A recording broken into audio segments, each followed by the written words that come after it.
Do not be afraid to answer God's call. And this is Salita ng Diyos, ang ating gabay.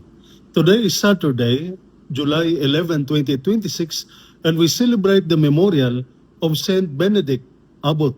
Many times, when God calls us, our first reaction is fear. We say, Lord, I am not worthy. Lord, I am not ready. Lord, I have many weaknesses. But today's scriptural readings remind us that God does not call perfect people. He calls humble people who are willing to be changed and sent. In today's first reading, taken from the book of the prophet Isaiah, chapter 6, verses 1 to 8, Isaiah sees the holiness of God and becomes aware of his own weakness. He says, I am a man of unclean lips. But God does not reject him. Then God asks, whom shall I send?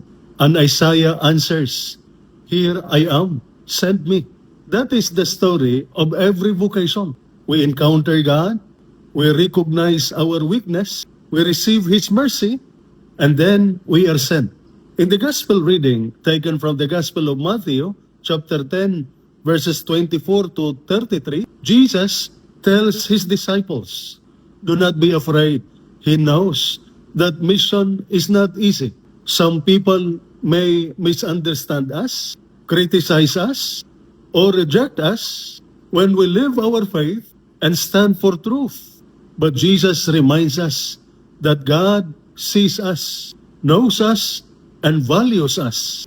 Even the hairs of our head are counted. Nothing in life is hidden from Him. Not our struggles, not our sacrifices, not our fears. Today, we also remember Saint Benedict. He lived in a time of confusion. But instead of only complaining about the world, he chose a life centered on God. His spirit is summarized in the words, ora et labora, pray and work. Saint Benedict teaches us that holiness is found in daily faithfulness, praying, working honestly, and putting Christ at the center. So today, when God asks, whom shall I send? May we answer, Lord, I am not perfect, but here I am. Purify me, strengthen me, and send me. Do not be afraid.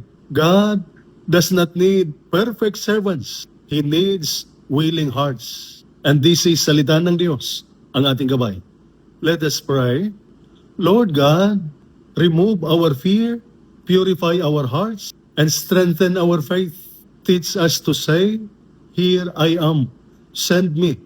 Like Saint Benedict, help us to pray faithfully, work honestly, live simply, and put you at the center of our lives through Christ our Lord.